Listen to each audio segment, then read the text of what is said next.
Hello everybody, welcome back to HBM Mod.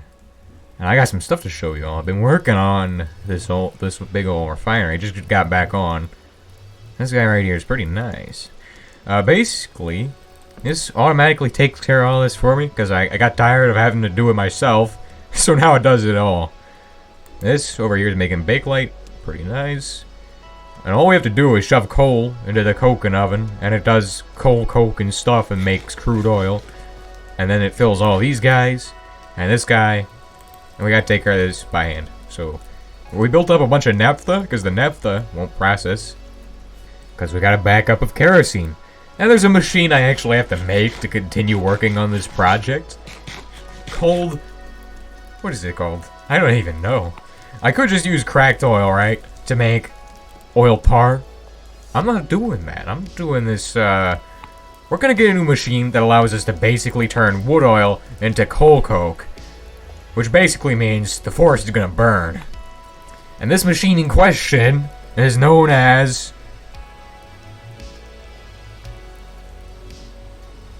Solidifier. This thing. This is amazing. This thing's a bit of expensive thing, but we'll put that on our tab for niobium. Because niobium is most expensive resource in this recipe. What is this? Let's see. 12 aluminum plates. I think we can do that pretty quickly. I also got...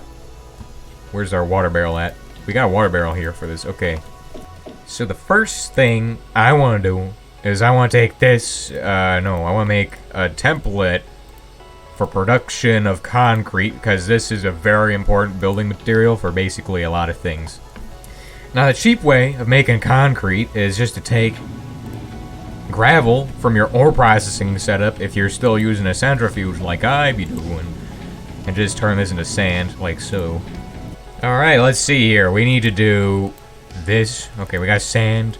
We're gonna put the sand into here with gravel from here as well. So basically, you can make concrete just by using ore processing without crystallizing anything at all.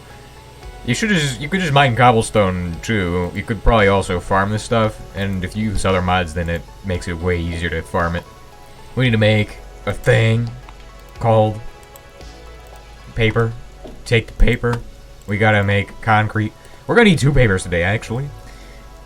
And why am I making one machine in an episode? Because this is just gonna be the most amazing machine ever, and it's gonna take a lot of time to explain how this thing works, because it works pretty nicely at what it's not meant to do. I don't think we're meant to be able to turn wood into coal coke, but because we can, I'm gonna be doing it. Now, as you can see, this guy is probably gonna make around 2 or 3 stacks of this stuff, which is nice, but I don't need that much, and we just got all reliable. Now, the reason I needed a solidifier is to make tanks, and that's why I got all these things here. We're not making tanks today. I don't know. I think it's just something I'll do on my own. I already got all the steel and stuff set up in there. Now, aluminum's pretty cheap, and we got a ton of aluminum just sitting over there. What I'm more interested in, though, is taking care of the bakelite and stuff that we need for this first. Because this guy needs bakelite, so bakelite's going to go there. This is going to get out of here, because we don't need those things right now. We will need this red copper in a bit. You're gonna need 4 red copper for this guy, so make sure to make your red copper in the blast furnace, or the crucible if you like to be messy. I don't like to be messy, so I use the blast furnace nowadays. I used to hate the thing, but whenever I'm making things that don't need to be made in a blast furnace, I will do it this way. Clay catalysts. Now that's something I actually don't know if I've shown you all. I think I have, because we made the one thing, but it's pretty easy. You just go take iron dust and you mix it with some clay, and then you got this stuff. 1, 2, 3, 4 is what we need. We are almost done, except I need to make 3 of those steel things, and also need to use 6 of these guys. I don't know why I got 8 of them in there. I think I was making some... I thought I was going to need to make another one of these guys for some reason. I don't know. Now, the reason I haven't made aluminum yet is because I don't want to go out and have to deal with absolute pain and nightmares in the darkness. Oh, I just not realized, because I forgot to mention I automated this thing. So yeah, because we automated the other one, I decided I'm gonna automate basically as much stuff as I can so I don't have to do anything at all. It makes it really easy. So we actually got everything, except for aluminum plates. But those are waiting for us at the actual plant of aluminum making, which currently is not functioning. And you'll notice I've been building with aluminum, because you can get a lot of aluminum this way. This guy is empty. This guy... See, this guy is clogged with red mud, which you can use as fuel, technically. And I just made a whole stack of aluminum plates. I don't care, because aluminum plates are used in basically every single thing you're ever going to make. So make sure to make tons of those. If you're questioning what I mean by that, if you decide to go build any kind of power plant, you're going to need pipes. And what are pipes made out of? Aluminum plates. Just make them, because they're... You can also use them for mirrors and stuff, but besides that, they're basically useless. So you probably don't need a lot of them, but I got a lot of them anyway. And this thing right here, this industrial... we should put this in the basement, shouldn't we? Yeah, that'd be a nice place for this thing. So boom, this big old clunking machine right here goes like this. This is set to heating oil right now. Okay, so what we do is we switch this over from heating oil to wood oil. Like so, and then just slap it a few times, and then we put the fluid ID for wood oil in there. Now let's get cooking on some wood oil. Now the good thing is that once you have a bunch of sawdust and you have an automated setup like I do, you just gotta start loading this guy with sawdust. And this is insane. This thing can do, like, this would take me forever to do by hand, but this guy does it at an insane speed. You just gotta let this guy go, and he gets to going. He's making stuff. We're gonna need to hook this guy into the power grid as well. I could go on top and do it. I think that's what I'm gonna do. On second thought, I think I'll go down below and do it. It'd just be easier because I don't have to move as much concrete and stuff out of the way. I would like to do it on the top because the top has a port, and there's a port on every single side of this guy. Bottom, top, left, right. Every side is a port on this guy. But I would like to have access to this one in case I need to make some other stuff. And as you can see, he's cooking that. And we're going to need to switch this guy over to wood oil fuels, which he's now loading with wood oil. So this is a double kill right here.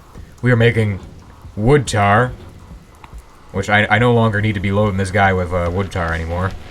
I will just cut off the pipeline and just place that one in there for now, temporarily. We'll never ever need to use that again, because we're going to be making coal tar creosote permanently now. And this guy is out of power. Well, never fear, charcoal is here. We got loads of this stuff.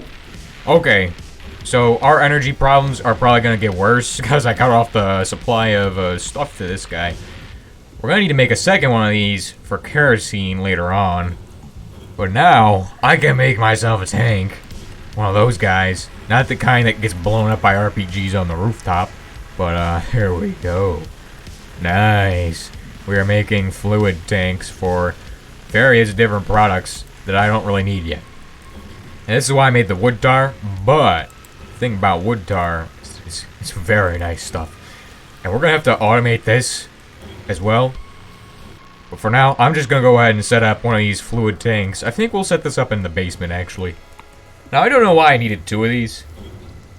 Don't ask. I don't know. Because that was yesterday. I don't know why I made two. I probably don't even need two of these. If we're being honest, well, if I'm thinking here, this guy, we're going to have more generators on this row. There's going to be one here probably, and that will mean I will need to... I could put the tank here, and it would be fine. But I want to make sure all the generators are underneath this concrete rooftop. It's very nice and hard and solid, and will keep us safe. So I think what we do is extend this out a bit. That should hold like 2 tanks in there, but I only need to hold 1. Nice, I've always been thinking about having windows down here. I don't know if I want to put a window there though, because I'm about to put a tank there. Yeah, I don't think we'll have windows down here anytime soon. So those are fluid storage tanks. Now out this way, we're gonna have to dig a bit of another tunnel for kerosene. So kerosene is produced in 2 places in this setup I got going here. This guy makes kerosene and diesel. this guy cracks diesel, makes petroleum gas, and kerosene. So what we gotta do is pipe kerosene out of this guy and this guy. And we only need one tank for storing these fluids, which is gonna be that guy over there for now. Later on, I can expand this and add more tanks if I need to, but we'll probably have to get bigger ones at some point, I don't know. We'll switch this guy to kerosene. Now, kerosene is nice. This stuff is a really good fuel. It's better than diesel. As you can see, it provides 3.8 mega HE per bucket, but it's the aviation grade, which means you need to waste a bunch of resources making turbines. I'm not doing that. Instead, I'll just be using it as a flammable, which is decent. Not as good as unsaturated, but it's pretty close to unsaturated hydrocarbons. Now that we've dealt with the kerosene, as you can see, it's building up even more kerosene. Let's go ahead and check it. It's just going up in kerosene because it's finally able to process all the stuff. But what's really going on here is this guy is doing his thing, and I think it's time that I start cooking up some of the wood tar pretty soon. I don't know if this guy... Does this guy making steel still? Okay, well, yeah, we're almost ready to clear him of his garbage. This is a lot of steel ingots. We're gonna need more steel than this. You always need steel. Never stop making steel. Yeah, you will need at least 70 crates of this stuff because you'll want to do basically everything, and then that basically means you need 70 crates of this stuff to do everything. But we're making progress here. We're making wood tar.